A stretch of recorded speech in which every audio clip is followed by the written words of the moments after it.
waanu ku shaqeeyay xigaal iyo nin jeclaysi mudan madaxweyne anaga sidaad ogtahay anaga xildhibaan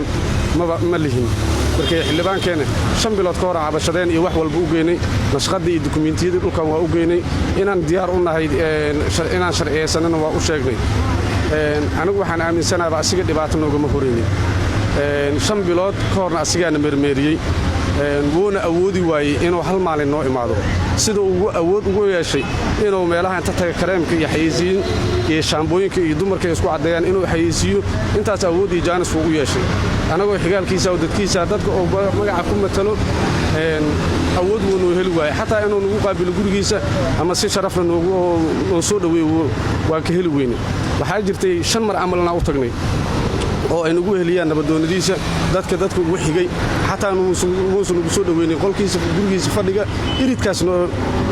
hadal noola muusan dhaafin xataa muusan noo dhigin kuraaso aan ku wada fadhiisano ixtiraam la'aan intaas la eeg nimaan ka helnay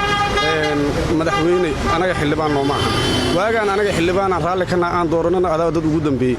ilaa adeeg sanaadaan noo xildhibaan anaga meesha kuma haysano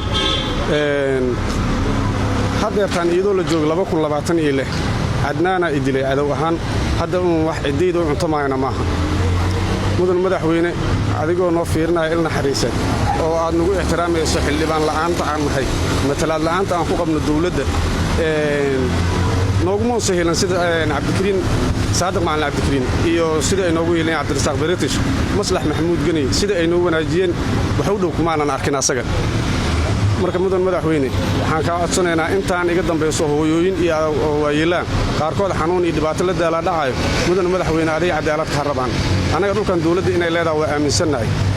haddii iyada dawladina ay dhisanayso oo ay adduunyo ku qabsanaysana hadda oolba dawladda lahayd haddii sadad bilaadan loo sharciyeysay anaga waa dhannahay dad awoodo dhaqaalihi ku sharciyeysay wax walbana waa haysanaa marka mudan madaxweyne waxaan ka codsanaynaa in arinteena si ay ku soo gaartaa inaan ugu kaliftay inaan maanta jid cad aan ku qabano shirkan jaraa'id si codsigeen iyo dhibaatadana lagu haayo adiga aan ku soo gaarsiin